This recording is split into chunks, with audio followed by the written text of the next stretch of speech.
की बात है तो आप लोगों से मैं पूछता हूं कि अगर जितने भी वायरसेस हैं, बड़ी से बड़ी बीमारियां हैं, उनका कारण क्या है?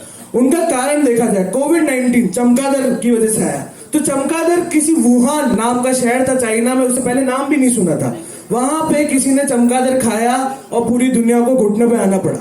तो कारण क्या निकला? एक चमगादड़ का टेस्ट करने के लिए, खाने के लिए कोविड-19 हमारे बीच में है। इन जानवरों के अंदर बहुत अनेक वायरस हैं और वो ह्यूमन बॉडी में जाके एक्टिवेट हो जाते हैं। एक और example, bird flu. Bird flu भी बहुत भयंकर वायरस है और ये भी धीरे धीरे फैलता जाता है चिकन से। चिकन को छूने से भी आपको बर्ड फ्लू होता है। तो ये भी एक कारण है वायरस का। पिग की मैं बात करता हूँ, सुअर की, उससे स्वाइन फ्लू हुआ था अगर साउथ अफ्रीका में, और ये बहुत प्रचलित हुआ था, अगर आप सभी साथी सुना होगा आपने। ऐसे ही इबोला बैट से आया तो इन जानवरों को मार कर खाना सिर्फ इस कारण की वजह से कि उनके अंदर टेस्ट मिलता है या फिर उनको उसमें प्रोटीन मिलता है, क्या वो सही है? अगर उनके अंदर भी इमोशंस होते हैं साथी, वो मेरी तरह हंस सकते हैं, मेरी तरह आंसू निकलते हैं उनके, बस वो बोल नहीं सकते। तो उसका ये मतलब नहीं मैं कि उनके मार कर खा लूं, पर उसी का सब्स्टिट्यूट, अगर मैं सब्जियों की बात करूं तो क्या आपको सब्जियों में प्रोटीन मिलता है? नहीं मिलता है इतना। यही मैं बात को डाइटरी फाइबर भी सब्जियों में मिलता है। आजकल तो इंजेक्शंस लगी हुई सब्जियां आती है और दालें भी वैसी आती है। पर यही बात अगर मैं वेज बैट की करूं तो वो पौधों से निर्मित है और हम आने वाली स्लाइड्स में मैं आपको प्रोसेस बताऊंगा कि कैसे वायरस एंटर होता है। ये समझिए, ये बैट है जिसके अंदर वायरस है। अगर इसे कोई जंगली जानवर भी खाता है या डोमेस्टिक एनिमल भी खाता है तो उसके अंदर भी वो वायरस जाएगा। फिर वो प्रोसेस होता हुआ अगर इसने खा लिया और ये इंसान ने खा लिया, उसके अंदर भी वायरस जाएगा। अगर डायरेक्ट बैट को इसने खा लिया तो इसको भी वायरस होगा, और जितने 3 लोगों को मिलेगा उनको वो 3 वायरस करेगा, और ये 3 का रेशियो चलता जाएगा और ऐसे करते करते पूरे भारत और विश्व में फैल चुका है। अब बात करते हैं साथियों, अगर आपने देखा होगा कि अब लोग भयभीत हो चुके हैं मीट को खाने के लिए और सब्जियों को खाने के लिए, तो उसका विकल्प ढूंढ रहे हैं, अल्टरनेटिव ढूंढ रहे हैं। तो भारत देश में अल्टरनेटिव आपके सामने मोनोपोली कंपनी सामने खड़ी है और आप वहीं हैं। तो ग्लोबल मीट क्राइसिस की अगर बात करूं कि इस कोविड के बाद से लोगों का मीट के ऊपर से विश्वास उठ गया, भयभीत हो गए। तो उसका एक ग्राफ मैं आपके सामने बताना चाहूंगा कि पहले बहुत तेजी से बढ़ रहा था। 2018 तक मीट का प्रोडक्शन, जानवरों को मारना बहुत तेजी से हुआ, पर जैसे ही कोविड-19 आया तो वो गिरने लगा। तो इस गिरने में हमारे लिए एक अपॉर्चुनिटी है कि हम उन्हें अल्टरनेटिव प्रोवाइड कर सके इस चीज का, जानवरों का। इसके लिए मैं आपके लिए आर्टिकल्स लेके आया हूं। ये हिंदुस्तान टाइम्स जो बहुत बड़े बड़े न्यूज़पेपर है उनके ये आर्टिकल्स के स्क्रीनशॉट है। मैं दोहराना चाहूंगा आपके बीच में, global meat industry decline by 5.3% to $1.3 trillion. यानी कि ये सेंटेंस ये कह रहा है कि मीट इंडस्ट्री बहुत तेजी से गिरी है और 5.3% से, यानी कि फिगर्स में बात करूं या नंबर्स में बात करूं, 1.3 ट्रिलियन, साथियों बिलियन नहीं ट्रिलियन डॉलर्स की रेट बहुत ज्यादा हाई होती है। इतनी तेजी से ग्लोबल मीट मार्केट गिरा है तो ये एक और अपॉर्चुनिटी हमारे सामने खड़ी होती है।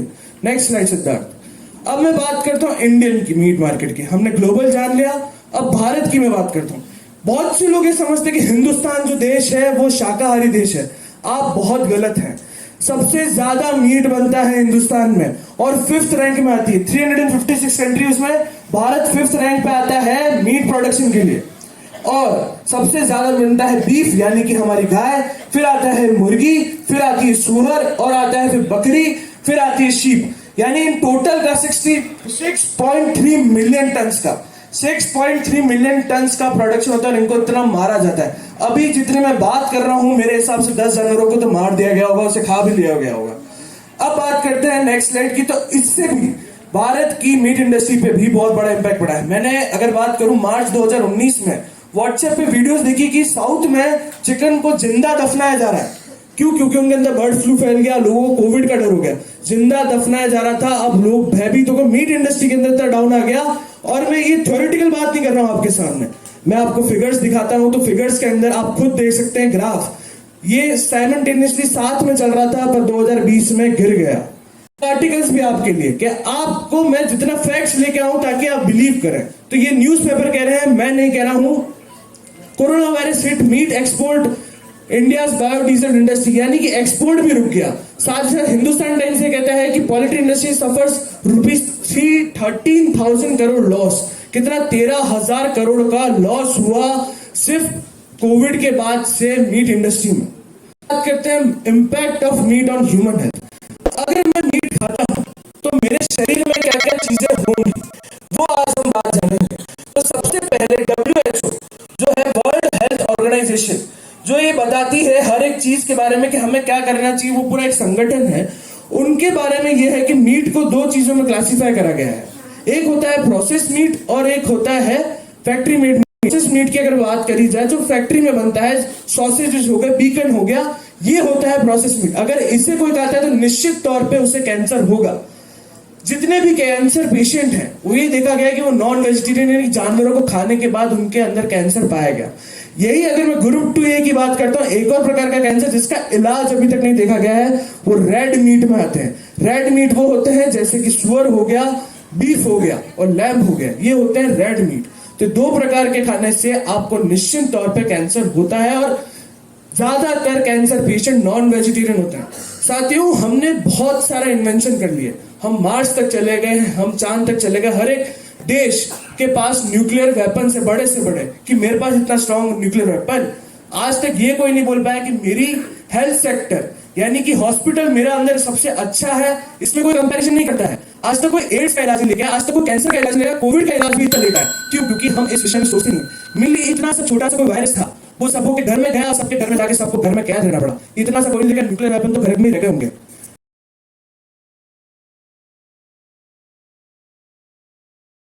बात करता हूं हार्ट डिजीज की, तो ये भी मैं आपको ग्राफ में दिखाना चाहूंगा कि अगर कोई मीट ईटर है, ये 1000 पॉपुलेशन में हमने एनालिसिस करा, एक सर्वे है उसका हमने आर्टिकल निकाला, तो उसके अंदर ये कह रहे थे कि 1000 पॉपुलेशन के ऊपर उन्होंने सर्वे करा 10 साल तक। उसके अंदर ये पाया गया कि सबसे ज्यादा मीट खाने वाले लोगों को हार्ट डिजीज हुई, उसके बाद वेजिटेरियंस को सबसे कम देखा गया, और जो बीच में एक्टेरियंस अपना कहते हैं हम तो वेज है पर अंडा खाते हैं, वो वाले भी इसके अंदर कम रह गए। पर सबसे आगे थे वेजिटेरियंस जिनको हार्ट डिजीज नहीं हुआ 10 साल में 1000 पॉपुलेशन में से। कैसे? क्योंकि उनका स्वास्थ्य सही था।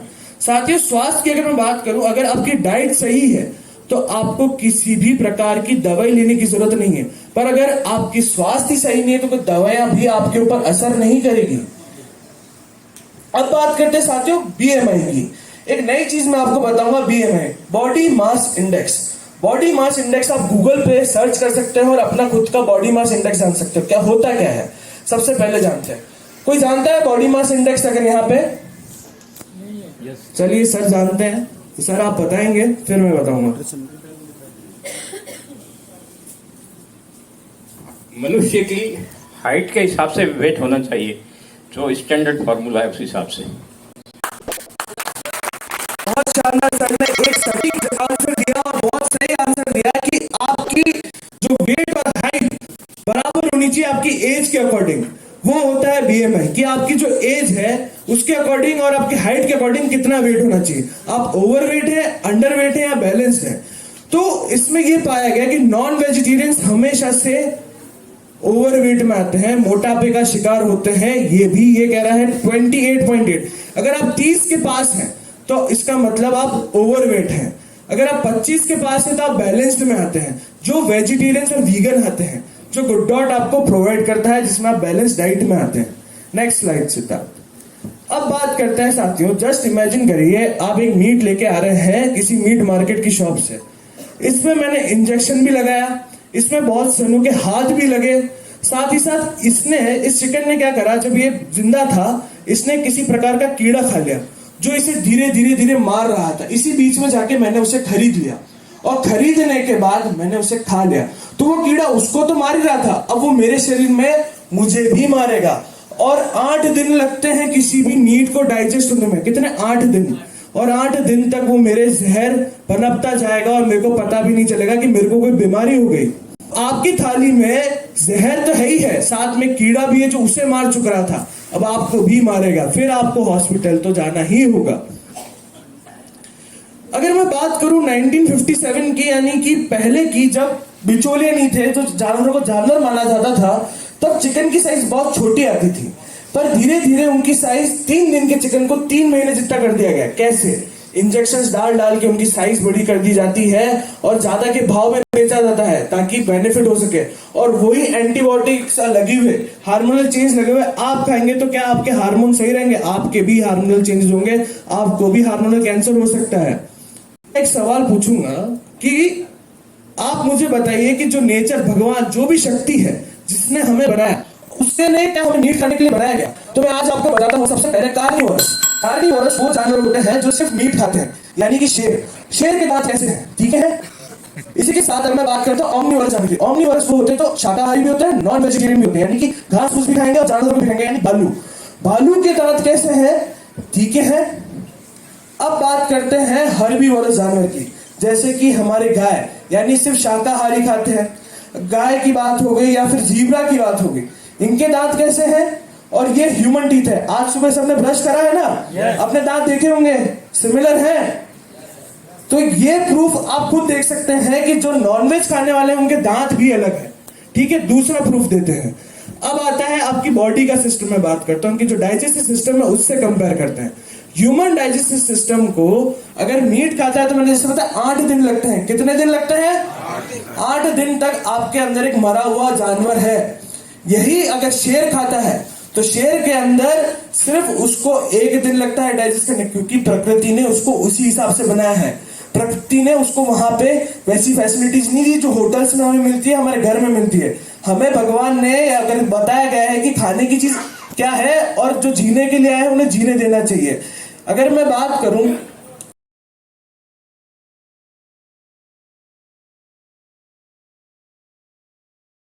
हमारे डाइटरी फाइबर इतने स्ट्रॉन्ग भी नहीं है कि वो किसी भी मीट को इजीली ब्रेक डाउन कर ले, पर इनके पास बहुत बड़े बड़े पावरफुल डाइजेस्टिव जूसेस दिए हैं भगवान ने कि वो इजीली डाइजेस्ट कर ले।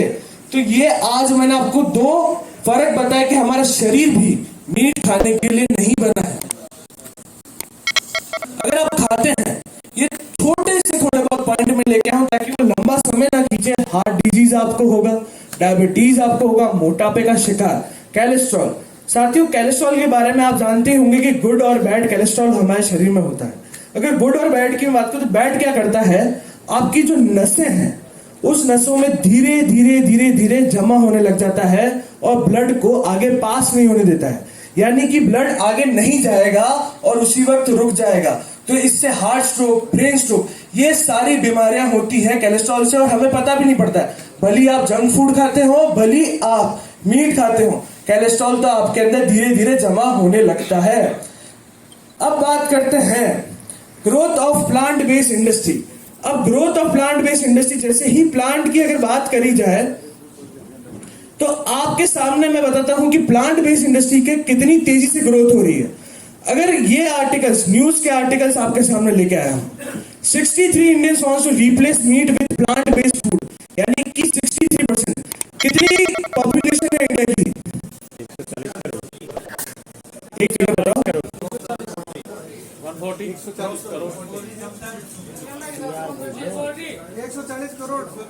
140 ले लें? ठीक है, 140 करोड़ में से 63% यानी 50 से अबव भी लोगों को मीट छोड़ना भी है और उसको प्लांट बेस्ड इंडस्ट्री में भी जाना है। और कॉम्पिटिटर भी आ रहे हैं। अब लोगों की नींद उड़ रही है। हम 5 साल पहले ही वो चीज आपके सामने ले आए, अब जाके लोगों की नींद उड़ रही है कि ऐसे भी कोई प्रोडक्ट होते हैं, वो भारत देश में अब लेके आ रहे हैं। अब मैं आपको एक और फिगर बताता हूं कि 2019 में 171 मिलियन $US का ये मार्केट था। 2027 तक कितना हो जाएगा? 74.2 बिलियन। बहुत बड़ा मार्केट ये कैप्चर होने वाला है। और सबसे आगे कौन खड़ा है? हम खड़े हैं।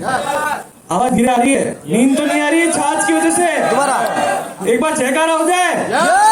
जय आरसीएम।